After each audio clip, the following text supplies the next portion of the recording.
Okay, so the first thing somebody needs to do, or a business owner would need to do, is take a big step back, find out how their ideal customer searches the internet. Exactly. And find out the keywords that they're using that's specific to their business, not somebody else's business. No.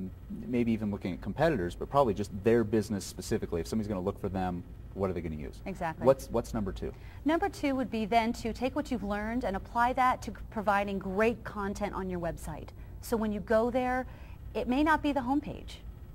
It may be an interior page that speaks directly to the keyword they just searched under, like bar mitzvah MC, or whatever, you know, event MC, right? Gala MC, charity auction MC. I mean, how could you connect better with your customers if you gave them that kind of user experience? Right? You could serve everyone to your homepage all day long and give them everything, your whole breadth of offering. But are you speaking to the mother who's trying to book somebody for an event? So no. Are you talking with talking that it's more taking the keywords that they would search in with that and actually developing content or having your content revolve around the keywords? Right. So if you run your keyword research and you say, okay, event MC, banquet MC, fundraiser MC are all kind of really highly searched terms, you're going to then build your new site to have a page for each one of those topics, and you're going to title it Event MC, Fundraiser MC, and Gala MC. Now, would you suggest using those words like, to hire a fundraiser MC would do this, the fundraiser MC does... Yeah, because you know, there's real significant nuances between a gala and a fundraiser. Absolutely. And the things that you do and the talents you bring to those events are unique. And the testimonials you've received are unique for all those events. And so the more unique user experience from the keyword they search in the search engine to the page you give them, the more unique you can make that experience, the higher your conversion rate or getting them to say yes on your website will be. Because I read somewhere a couple years ago and about putting all the keywords in, get as many keywords in on that page as you possibly can, make it keyword heavy. Right. And the problem that I saw on a lot of websites is they were keyword heavy and content poor. Relevant poor is what I like to call it. Meaning, okay, that may be something you're trying to do to scam the search engine, but you've forgotten about me, the customer. See, all the time. And you'll find pages like that where they read some SEO book that their brother gave them, you know, that's 4 years old, that you do all these things to deceive the search engines. You stuff your keywords in your content. You stuff your keywords in your titles and descriptions and things like that. And those days have really gone away. I mean, you have to, there are excellent ways of doing search engine optimization, and a big part of that is theme. So when we talk about themes for galas and for charity events and for bar mitzvahs, that's a theme. Each of those pages are themes. Okay.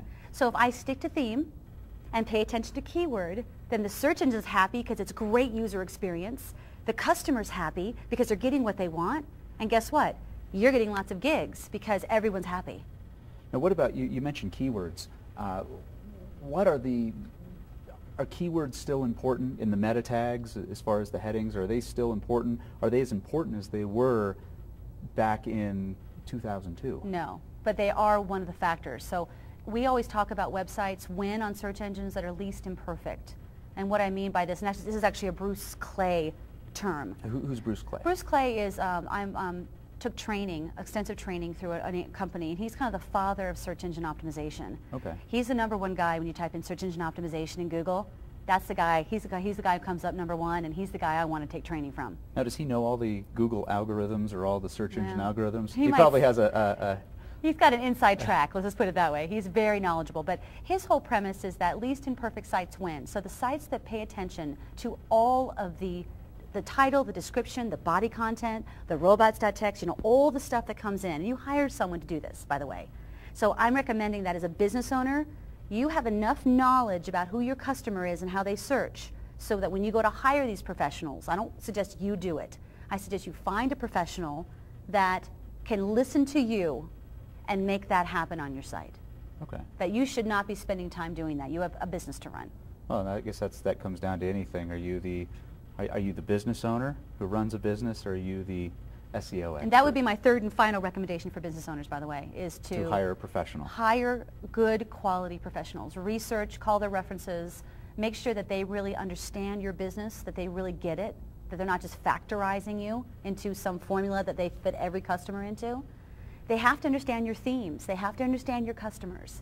And if they can make those relationships connect, you'll win on the search engines. So the top 3 things business owners should know is first take a big step back and step back from their business and say, what are people searching on? What are the keywords for my specific business? Exactly. And then the second one is make relevant content around those keywords. Give them great user experience. Content rich to make conversions. For search engines and for your customer. You can't ignore one at the expense of the other. You can't pay attention to one at the expense of the other. You must do both. You must satisfy the search engine and thus satisfying the user at the same time. Okay. And then the last thing to do, the third thing would be to hire a professional to do it. Yeah. And algorithms change all the time. The way page rankings go, they change continually. Well, and one thing I want to kind of dispel too is the whole change continually kind of thought. Yes, they do change, but the great thing about Google is they respect and trust websites that are keyword rich and theme related. So if you've done all the work that we've done, you're going to stick and you're going to stay. What about those people who type in that, what would be the best word, the best way to put it is they'll have a white background and then they put all the keywords in white text. So you don't see them. The search engine will see it, but the users that come to the page won't see it. They're spammers, and Google is vigilantly stripping them out of their algorithm all the time. So guess who wins, who pays attention to what Google wants? You stick on your keywords and you stay. The algorithm updates are in an effort to keep flushing out the junk out of search engine results, get the spammers out, get the real sites in so that it's great user experience for everyone.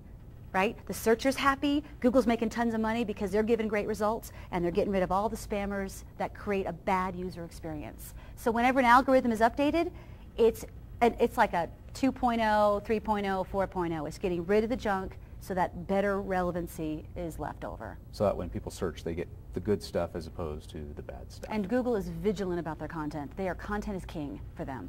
It's all about great user experience at Google. And I've worked with them for years. I know a lot of their employees. I work with a lot of their agency teams. They hold it close to their heart. That's very important to them. Well, Heather, thank you for being with us here today. Is there Thank anything you. you want to add? Anything you want to tell any of the folks out there? I'm just really excited about the Findability Formula. I think that every business owner needs to hear and read this because I think that so much money is being wasted in hiring these agencies without really clear thought to what is my findability as a company? How do I want to be found on search engines? And you must have that thought with yourself and with your customers before you go down the path of, I want to be on Google under that keyword. And that comes out in the fall, correct? That's in the fall, yeah, of 2009. Well, fabulous. Thank you for being with us Thank today. you so much, Glenn. Appreciate it. It was great. That was with us today, Heather Lutze. Let's eat. Let's see. Hey, it's all good until the very, very end. That's it's right. all good. With us today, it's like, well, thanks. I appreciate it, Heather. Thank you for having me. With us today, we've had Heather Lutze, Search Engine Optimization Diva. Thanks for being with us. Yay, Wait, like